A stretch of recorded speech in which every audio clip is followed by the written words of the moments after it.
السلام علیکم ورحمۃ اللہ وبرکاتہ۔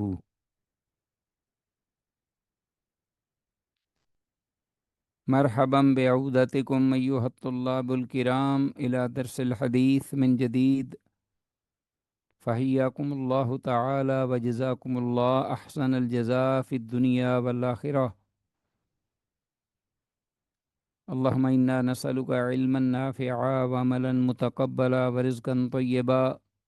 اللهم إنا نعوذ بك من علم لا ينفعنا، اللهم انفعنا بما علمتنا وعلمنا ما ينفعنا وزدنا علما۔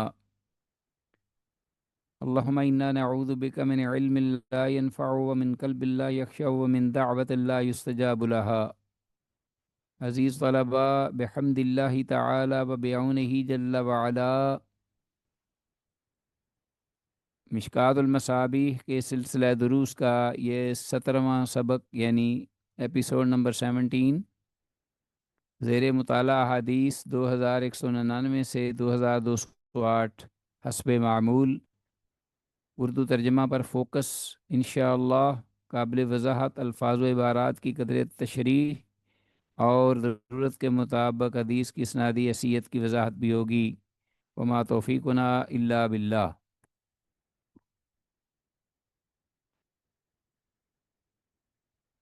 آپ کو علم ہے، گزشتہ اسباق کے حوالے سے فضل و کلام اللہ، اللہ پاک کے کلام کی فضیلت کے بارے میں احادیث ہیں، اور اسی سلسلے میں آج ہمارے پاس فصل الثانی 2198 حدیث سے آغاز کریں گے۔ وعن ابی سعید الخدری، ابو سعید خدری رضی اللہ تعالیٰ عنہ سے روایت مروی ہے، قال کہتے ہیں، جلست فی عصابۃ، کہ میں بیٹھا ہوا تھا ایک گروہ میں، من ضعفاء المہاجرین، مہاجرین کے جو ناتواں نادار کمزور لوگوں کے ایک گروہ میں بیٹھا ہوا تھا۔ جلست فی عصابۃ من ضعفاء المہاجرین وَإِنَّ بَعْضَهُمْ لَيَسْتَتِرُ بِبَعْضٍ مِنَ الْعُرْيِ، اور ان میں سے کچھ جو تھے وہ بعض دوسرے اپنے ساتھیوں کے پیچھے چھپے ہوئے تھے، عام لباس میں ہونے کی وجہ سے کہ کہیں عریاں نہ ہو جائیں۔ من العریہ، اور یہ یعنی ننگے ہونے کے خدشے کے پیش نظر، عریاں ہونے کے ڈر سے، من العریہ۔ وَإِنَّ بَعْضَهُمْ، کچھ ان میں سے، لَيَسْتَتِرُ، چھپے بیٹھے تھے یا اپنے آپ کو پردے میں رکھے ہوئے تھے، بِبَعْضٍ، اپنے بعض دوسروں کی اوٹ میں۔ یہ صورتحال تھی اس وقت تنگی کی، مالی اور افلاس کی۔ وقارئ یقرأ علینا، اور ایک قاری جو کہ ہم پہ قرآن حکیم کی تلاوت کر رہے تھے، ایک قاری تھے جو ہم پہ قرآن پڑھ رہے تھے۔ اذ جاء رسول اللہ، کے اچانک اللہ کے رسول صلی اللہ علیہ وسلم وہاں تشریف لائے۔ فقام علینا، تو وہ ہمارے پاس آئے اور آپ کھڑے ہو گئے۔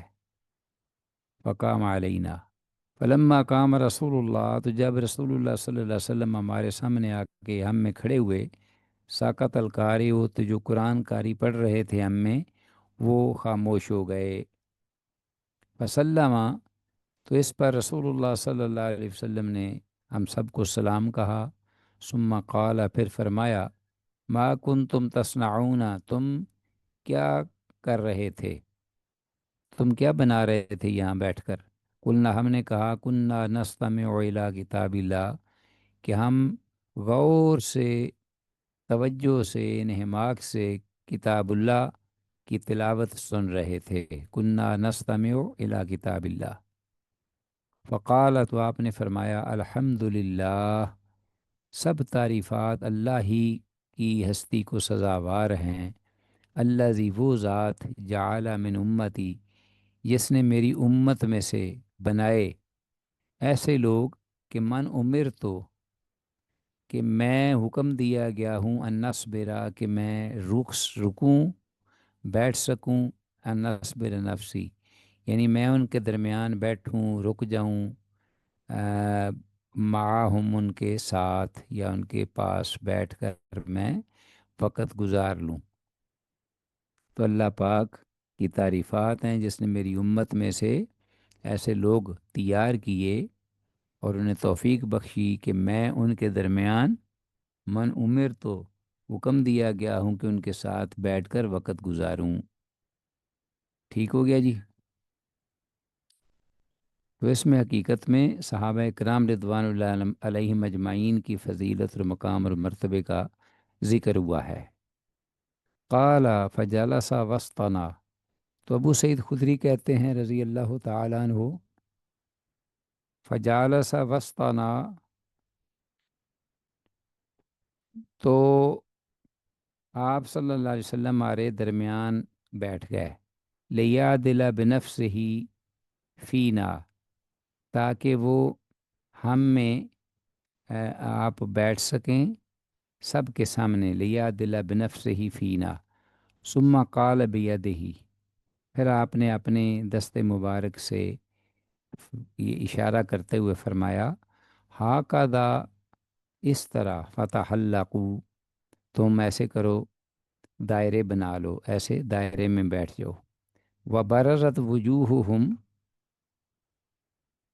لہو، تو جب وہ بیٹھے دائرہ بنا کر ایک ترتیب سے، وبرزت وجوہہم لہو، تو ان سب کے جو چہرے تھے وہ رسول اللہ صلی اللہ علیہ وسلم کے سامنے تھے۔ وہ ایک بڑی اہم بات سننے کے لیے جب لوگ جو ہیں بیٹھے ہوں تو ایک آنے والے جو ہیں وہ اپنی اسپیچ کو، بات کو کرنے کے لیے انہیں ترتیب سے بٹھاتے ہیں، تو اس طرح ہوا۔ فقال، تو پھر آپ نے فرمایا، اب شروع، خوشخبری حاصل کرو یا معاشرہ ثعالق المہاجرین، اے مہاجرین کے کمزور گروہ کے لوگوں، یا معاشرہ ثعالق المہاجرین، تو کمزوری سے مراد یہاں مالی کمزوری ہے، جیسا کہ شروع میں ذکر ہوا ہے کہ وہ اپنے مختصر لباس کی وجہ سے ایک دوسرے کے پیچھے چھپے بیٹھے تھے۔ یا معاشرہ ثعالق المہاجرین،